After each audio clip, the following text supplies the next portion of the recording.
चिराग पासवान को दूर करके और नीतीश कुमार को साथ लाने का कोशिश कर रही है। भारतीय जनता पार्टी का जो खेमा लगातार नीतीश कुमार पर हमलावर था वो चुप्पी साधे हुए है। कांग्रेस कहती है कि मंत्रिमंडल में मुझे जगह मिलेगा, इस बात को एक्सेप्ट भी कर लेते हैं नीतीश कुमार, लेकिन तेजस्वी कहते हैं कौन सा मंत्रिमंडल।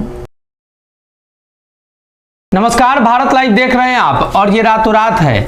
बिहार की सियासत से जुड़ी हुई कई खबरों पर चर्चा करते हैं और जिसमें सबसे बड़ी और महत्वपूर्ण खबर कल से चल रही है। हालांकि इसकी पुष्टि अब आज हो जाएगी, जिसमें चिराग पासवान को भाजपा ने अंतिम मौका दिया है, उस पर अंतिम फैसला कर लिया है और चाचा पशुपति पारस को रिवार्ड कर दिया है। अब एमएलसी के चुनाव हो रहे हैं, चिराग को फिर टिकट नहीं दिया गया। 5 में 4 सीट पर भाजपा उतार चुकी है। खबर है कि 5वां सीट पशुपति पारस को मिलेगा। देखिए, लगातार बिहार की राजनीति जो है वो करवट ले रही है जी। भारतीय जनता पार्टी एक तरफ जहां खुले मंच से ये अनाउंस करती है कि चिराग पासवान हमारे साथ हैं, वहीं चिराग पासवान से रात में मिलने जाते हैं बिहार प्रदेश के अध्यक्ष जी, और सुबह खबर आती है, जैसा कि आप बता भी रहे हैं, कि एमएलसी सीट चिराग पासवान को न दे करके या अपने न रख के भारतीय जनता पार्टी पशुपति कुमार पारस को दे रही है जी। तो ऐसी स्थिति में ये बात बड़ा दिलचस्प हो जाता है कि आखिर बिहार की राजनीति किस दिशा में जा रही है, भारतीय जनता पार्टी सोच क्या रही है। क्या बार बार जो कयास लगाए जा रहे हैं कि अनकंफर्टेबल हो रही है भारतीय जनता पार्टी चिराग पासवान और नीतीश कुमार को एक साथ लाने में जी, ये बहुत बड़ी बात है सनी, कि अगर कहीं ऐसा तो नहीं हो रहा है कि चिराग पासवान को दूर करके और नीतीश कुमार को साथ लाने का कोशिश कर रही है जी, क्योंकि प्लान ए और प्लान बी दोनों चल रहा है भारतीय जनता पार्टी का। तो ये भी बात कही जा सकती है कि अगर नीतीश कुमार तैयार होंगे तो निश्चित रूप से चिराग पासवान का उस जगह कोई स्थान एनडीए में नहीं है।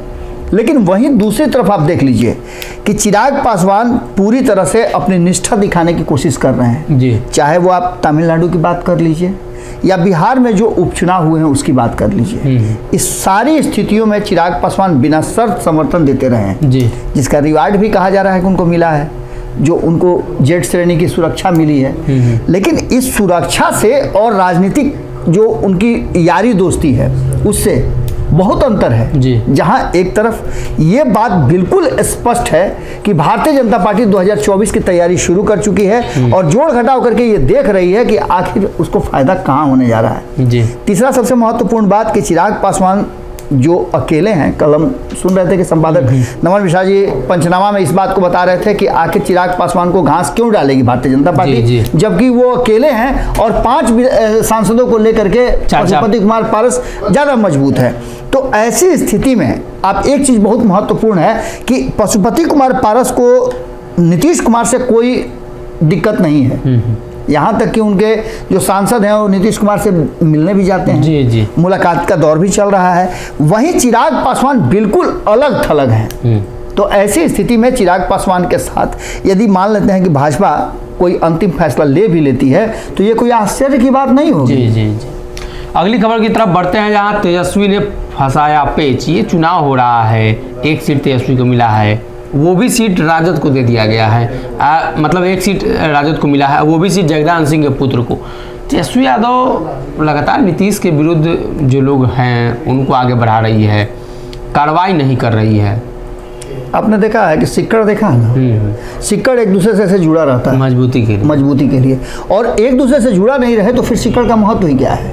देखिए, जो आपने पहला प्रश्न पूछा था जी, उससे ये कड़ी जुड़ी हुई है। 2 धारा में बिहार की राजनीति बटी हुई है और राजनीतिक दल भी बटे हुए हैं जी। एक तरफ ये बार बार कहा जा रहा है कि भारतीय जनता पार्टी 2024 की लड़ाई कैसे लड़ेगी जी, उसका प्लान क्या होगा, प्लान ए या प्लान बी, कौन से प्लान पे वो लड़ेगी। तो दूसरी तरफ ये भी नजर आ रहा है कि क्या तेजस्वी यादव ओवरलैप कर रहे हैं जी, और इस ओवरलैप करने को लेकर के भारतीय जनता पार्टी जहां मजे ले रही है वहां नीतीश कुमार अपने आप को कहा जा रहा है असहज महसूस कर रहे हैं जी। एक तरफ जहां करप्शन का चार्जेस आप देख रहे होंगे लगातार चल रहा है और ये 2017 का लक्षण दिखा रहा है। 2017 में इसी तरह की बातें हुई थी जी। जैसे ही पटना पहुंचते हैं सुशील मोदी फिर से विस्फोट करना शुरू कर देते हैं। भारतीय जनता पार्टी का जो खेमा लगातार नीतीश कुमार पर हमलावर था वो चुप्पी साधे हुए है। तेजस्वी यादव जो फैसला ले रहे हैं उस फैसले में भी जी आपने देखा होगा कि कहीं ना कहीं पेंच फंसता हुआ नजर आ रहा है। एक तरफ आपने देखा कि नीतीश कुमार के फैसले को भी बदल दिया उन्होंने, अपने विभाग से नीतीश कुमार द्वारा भेजे गए अधिकारी को हटाया जी।